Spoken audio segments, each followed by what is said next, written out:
Perkenalkan, nama saya Marcelin Chamblay. Saya adalah dosen tetap dengan Humas Program Studi dan 4 Teknologi Rekayasa Sistem Kelistrikan Minyak dan Gas jurusan Teknik Elektro Politeknik Negeri Ambon. Di kesempatan ini saya akan menjelaskan salah satu mata kuliah yang saya mampu, yaitu mata kuliah Elektronika Daya. Mata kuliah Elektronika Daya memiliki kode mata kuliah PRSKM 2415 yang diajarkan di semester genap, yaitu di semester 4, memiliki bobot SKS 2 SKS, 1 SKS teori dan 1 SKS praktik. Dalam memberikan pembelajaran, saya menerapkan prinsip DIA, Delivery, Interaction, Assessment, yaitu per 1 SKS terdiri dari proses belajar, penugasan, terstruktur, dan kegiatan mendidik. Deskripsi dari mata kuliah Elektronika Daya yaitu pada mata kuliah ini dibahas penggunaan peralatan elektronika daya untuk mengontrol peralatan listrik berdaya besar menggunakan prinsip switching. Capaian pembelajaran mata kuliah diharapkan agar mahasiswa mampu menguji penggunaan peralatan elektronika daya pada rangkaian kondisi sinyal, interfacing, dan kendali pada sistem kontrol dengan menerapkan pemikiran yang logis dan terukur dalam melakukan pekerjaan di bidang keahliannya serta menginternalisasikan nilai, norma, dan etika akademik. Kemampuan akhir yang diharapkan dari mahasiswa yang mengikuti mata kuliah elektronika daya yaitu 1. Mahasiswa mampu menjelaskan fungsi peralatan elektronika daya menggunakan prinsip switching untuk converting dan controlling. 2. Mahasiswa mampu menjelaskan karakteristik komponen semikonduktor. 3. Mahasiswa mampu menguji rangkaian konverter AC ke DC yang tidak terkendali. 4. Mahasiswa mampu menguji rangkaian konverter AC ke DC terkendali. 5. Mahasiswa mampu menguji rangkaian konverter DC ke AC dan prinsip kerja PWM. 6. Mahasiswa mampu menguji rangkaian konverter DC ke DC. Dan yang ke-7, mahasiswa mampu menjelaskan rangkaian konverter AC ke AC. Adapun bahan kajian yang digunakan dalam pembelajaran mata kuliah elektronika daya yaitu 1. Pengantar elektronika daya dan penggunaan peralatan elektronika daya sebagai peralatan konversi dan kontrol. 2. Fungsi peralatan semikonduktor dan komponen semikonduktor, diantaranya pertama, komponen semikonduktor yang switchingnya tidak dapat dikendalikan yaitu dioda. Kedua, komponen semikonduktor yang switchingnya semikontrol yaitu tiristor, SCR, dan triad. Ketiga, komponen semikonduktor yang switchingnya dapat dikendalikan yaitu BJT, MOSFET, IGBT, dan GPIO. Yang ketiga adalah bahan kajian tentang rectifier satu fasa dan 3 fasa tidak terkendali setengah gelombang dan gelombang kuat. Yang keempat, inverter satu fasa dan inverter 3 fasa. Yang kelima, PWM. Keenam, chopper penaik tegangan dan chopper penurun tegangan. Ketujuh, bak bus converter. Kedelapan, AC regulator satu fasa dan 3 fasa. Dan yang terakhir, siklon converter. Mode pembelajaran mata kuliah elektronika daya yaitu real classroom, di mana penyampaian materi atau teori pembelajaran dilakukan secara langsung di kelas dan di laboratorium. Terdapat beberapa metode pembelajaran yang saya gunakan, diantaranya pertama ceramah, yaitu penyampaian materi atau teori secara lisan di mana mahasiswa dapat memahami materi tanpa menyentuh buku. Yang kedua, pembelajaran berbasis masalah atau case method merupakan pembelajaran partisipasi berupa diskusi kelompok untuk memecahkan masalah. Metode ini dapat meningkatkan keterampilan berpikir kritis mahasiswa untuk memecahkan masalah dan saya berperan sebagai fasilitator. Metode pembelajaran yang ketiga adalah praktek simulasi. Karena perguruan tinggi kita adalah perguruan tinggi vokasi, sehingga praktek simulasi adalah satu metode yang punya bobot penilaian yang paling tinggi, di mana metode ini berpusat pada mahasiswa atau student centered learning yang menitik beratkan pada aktivitas mahasiswa untuk melakukan percobaan sebagai pembuktian teori atau materi dan dosen bertindak sebagai pembimbing. Teknik penilaian yang saya pakai pada mata kuliah elektronika daya berdasarkan CPMK elektronika daya, maka ada 3 kompetensi yang dilihat dalam penilaian. Yang pertama, kompetensi kognitif, yaitu kompetensi pengetahuan, di mana penilaian saya lakukan melalui pemberian tugas dan ujian, diantaranya bentuk tugas 5%, case method 5%, kuis 5%, UTS 10%, dan UAS 10%. Kompetensi penilaian yang kedua adalah afektif atau sikap, di mana penilaian saya lakukan melalui observasi keaktifan, kedisiplinan, dan penerapan nilai-nilai Pancasila selama pembelajaran dengan bobot penilaian 5%. Dan yang terakhir, psikomotor atau keterampilan yang memiliki bobot penilaian tertinggi yaitu 60%, di mana penilaian saya lakukan melalui kegiatan praktek laboratorium. Instrumen penilaian yang saya pakai dalam penilaian mata kuliah elektronika daya pada mahasiswa adalah rubrik, diantaranya rubrik skala persepsi, rubrik analitik, atau rubrik holistik. Selanjutnya saya akan menjelaskan tahapan pembelajaran mata kuliah elektronika daya baik teori maupun praktek. Pada pembelajaran teori di kegiatan pendahuluan, biasanya saya mereview terlebih dahulu materi yang saya sampaikan minggu lalu dengan memberikan pertanyaan kepada mahasiswa.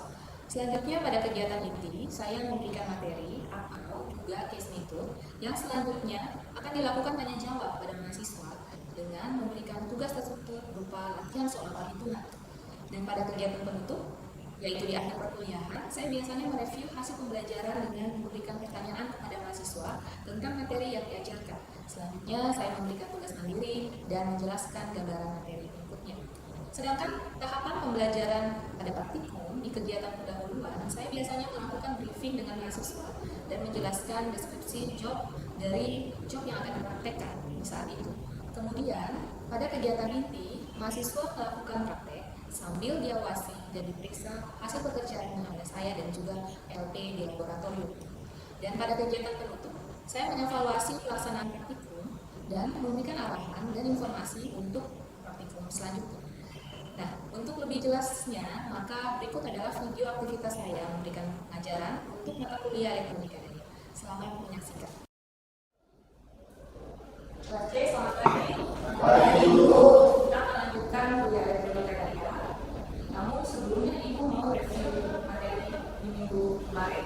Kita belajar tentang penerapan dan gelombang satu fase.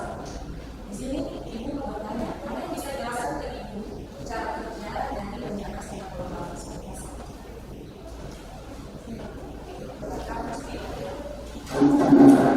Terima kasih Ibu atas kesempatan untuk menjawab pertanyaan. Tadi pertanyaan Ibu jelaskan cara kerja penyalaan gelombang sama fase.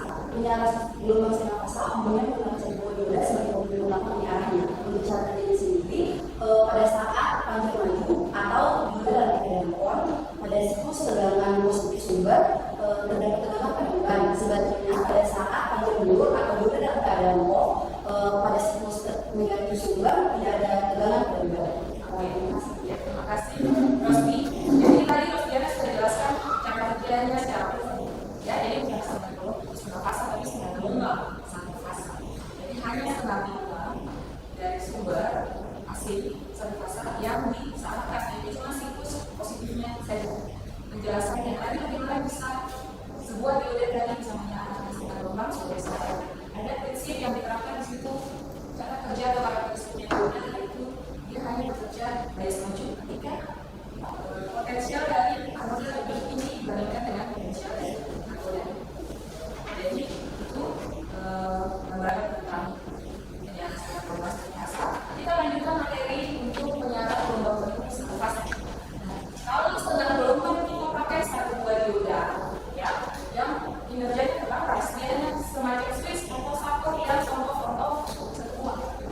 Tapi kalau yang memang kita temukan tidak satu buah dioda, tapi lebih dari satu. Kita akan melihat jenis rangkaian penyiaran gelombang bentuk satu fase untuk tipe jembatan, ya. Jadi bagaimana tipe jembatan? Ibu gambarkan di depan. Jika ada sumber asli, kemudian beban yang dipakai adalah beban DC. Namun jenis penyiaran yang kita gunakan adalah penyiaran gelombang penuh. Maka kita membutuhkan 4 buah dioda. Ya. Jadi dikatakan jembatan itu kalau kalian lihat di PPT di PDF di depan, maka ada 4 buah dioda yang terpasang secara paralel, seri dan paralel. D1, D4 hubungan seri, D2 dan D3 juga hubungan seri, kemudian masing-masing di paralel. Ya, jadi sumber kalau di sini pasang sumber AC, kemudian ada 4 buah dioda.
di mana puncaknya adalah formasi menu. Maka dioda yang beroperasi pada siklus positif, di mana arus kembali dari positif menuju negatif adalah dioda D1 dan kembali ke D2, ya.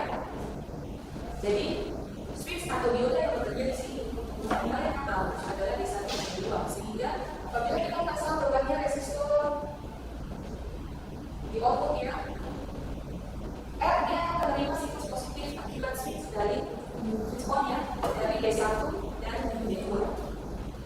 Kemudian sebaliknya, jadi bagaimana sih tegangan di luar? Tegangannya apa? Positif yang mengikuti siklus dari sumber. Kemudian di step yang kedua, di saat aliran arus namanya juga hasil dari balik ya, karena tegangan. Jadi arusnya akan balik dari titik negatif ke positif. Yang akan beroperasi diodanya adalah dioda D3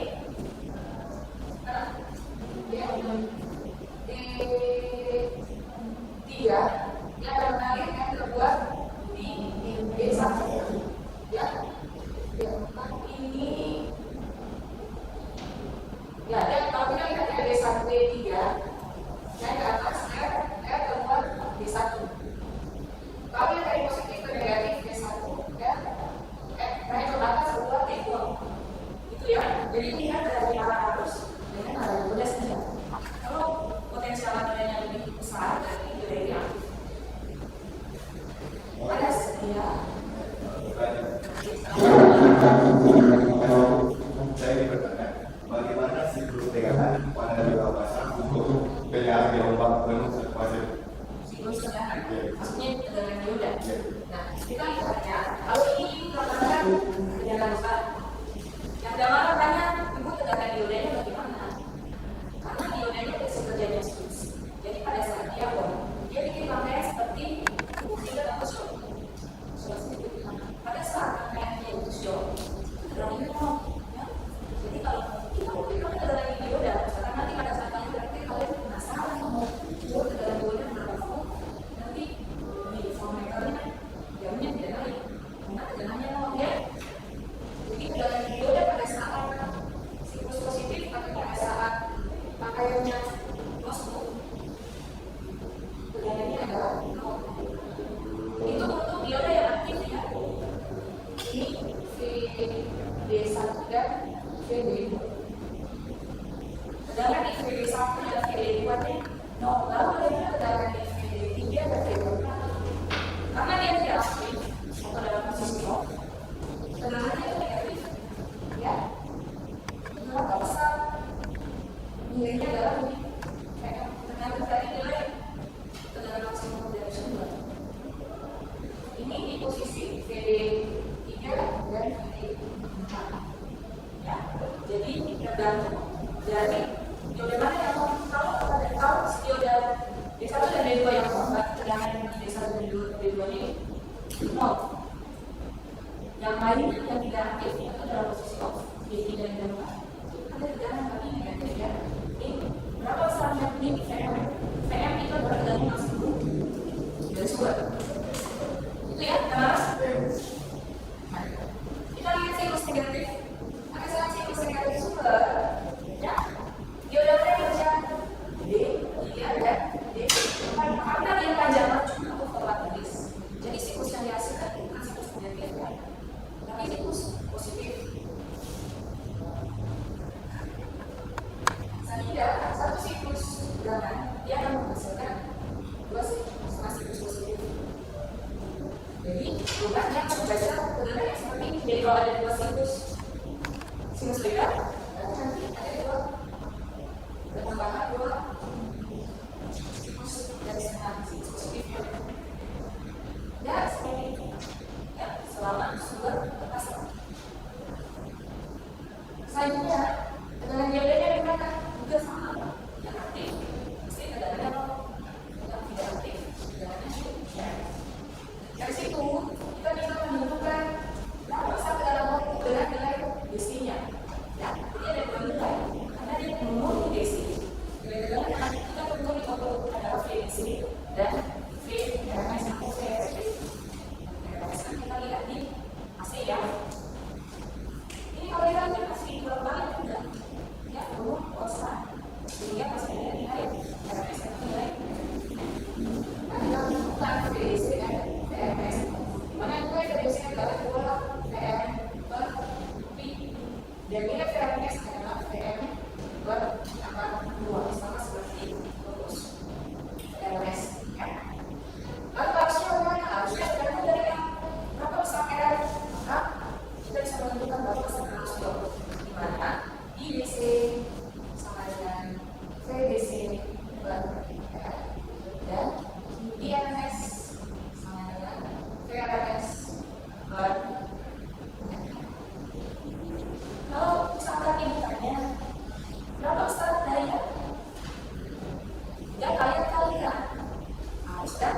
memberikan satu soal dengan persamaan yang sudah ada di depan. Coba kalian selesaikan. Jika diketahui surat dengan nilai pegangan sesaatnya adalah 30 sin omega t. Tentukan berapa tegangan tersebut untuk VDC dan V. Ini dikasih waktu 1 menit. Karena ini gampang sekali ya untuk kalian selesaikan.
Oke, ada yang berusaha mengerjakan?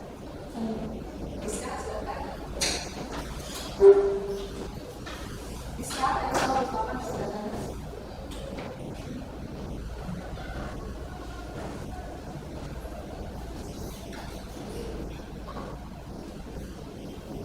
Sudah belajar bisa? Nanti selesaikan bagian terus.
Dari pekerjaan saya.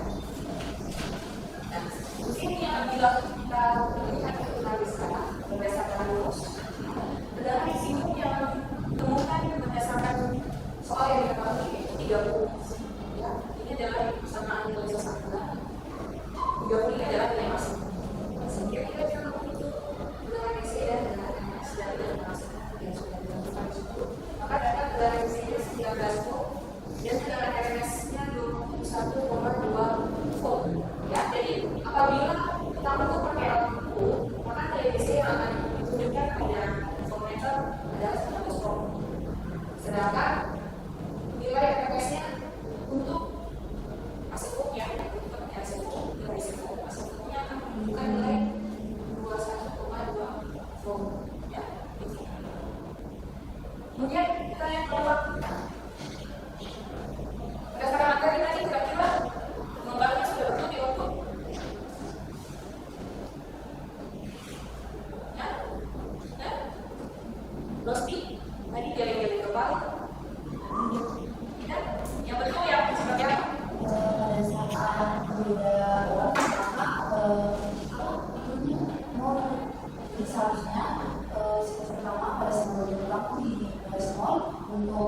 off kayak juga untuk bagian udah off akan mulai saya Coba Bapak, maksudnya tadi penjelasan itu Bapak.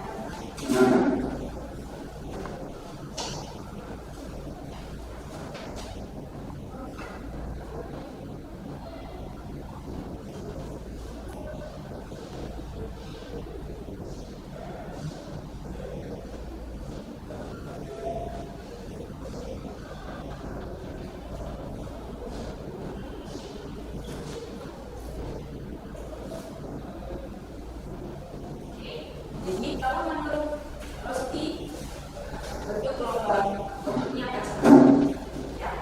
Nah sekarang ibu mau revisi ya, mulai dari pekerjaan Reska. Pekerjaan Reska ini kalau dilihat ini pasti di atas dengan gelombang, ya, karena ada siklus on, ada tegangan di output, kemudian tidak ada tegangan di output, ada tegangan, tidak ada tegangan, ada tegangan, tidak ada tegangan. Berarti ini masih menyatakan setengah siklus ya. Karena yang satu harus dua siklus sekarang yang positif dan yang negatif. Ya, yang positif dan yang negatif menghasilkan output yang kedua-duanya positif. Gitu ya. Jadi di sini ibu berbagi outputnya tidak seperti ini. Tapi dia akan menjadi dari satu siklus positif dan negatif akan menjadi bukan dua siklus, tapi setengah gelombang. Untuk siklus positif dia tetap positif dan siklus negatif akan menjadi positif karena karakteristik dia yang kolom lain satu aja. Jadi menghasilkan dalam waktu yang ini selalu positif, ya. Jadi seperti itu. Sedangkan yang harus digambarkan di depan ini adalah tegangan yang ada di dioda, ya. Ini tegangan di B1, B2 karena B1 dan B2 ada posisi setengah positif. Ini tegangan juga di B1. Jadi yang harus digambar ini adalah tegangan yang ada di B1 B2 karena pada posisi awal siklus positif dia tegangannya pada saat siklus negatif dia ya besarnya berapa? Besarnya adalah min Cm. Cm kita berapa sih? Cm itu adalah 30. Ini maksimumnya adalah 30. Jadi seperti ini ya. Ibu nanti akan berikan kalian tugas dari materi hari ini. Gambarannya tadi tugas yang langsung di sini sudah bisa kalian lihat. Pekerjaan sudah betul, tapi masih ada sedikit yang baru itu dan sudah kita perbaiki bersama. Semua kalian paham ya tentang penyaluran gelombang satu fase ini. Nanti ada soal, ada tugas yang akan diberikan. Tugas itu nanti bikin upload di DCR ya. Kemudian jawaban juga kalian upload di DCR. Paling lambat 2 hari ke depan, paling lambat lusa. Itu tugas sudah harus diterima di DCR. Ya. Di minggu depan kita akan lanjutkan masih di penyiaran. Masih, tapi kita dari satu fase kita bergeser ke 3 fase. Nah, 3 fase ini lebih kompleks kan ceritanya karena kita tadi temukan satu yaudah yang baru, tapi ada 6 buah yang namanya sama kayak yang gelombang ya, gelombang penyiaran itu satu fase dengan rangkaian sekarang. Nanti yang 3 fase juga ada rangkaian, tapi ada 6 buah kemudian di dalam. Kerjanya seperti apa, prinsip kerjanya bagaimana, membangun strukturnya seperti apa nanti, dan switching diodanya cara kerjanya kemudian kita akan belajar di depan. Ya, di sini ada pertanyaan.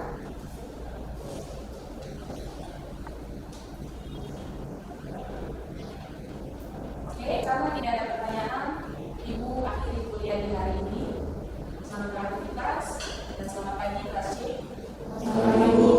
Bisa langsung meninggalkan kelas.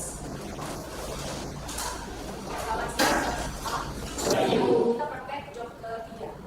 Untuk pada job ketiga itu nanti kalian lihat di job kalian. Judul dari job kita apa? Coba lihat di jobnya, judulnya apa? Oke, apa mau saya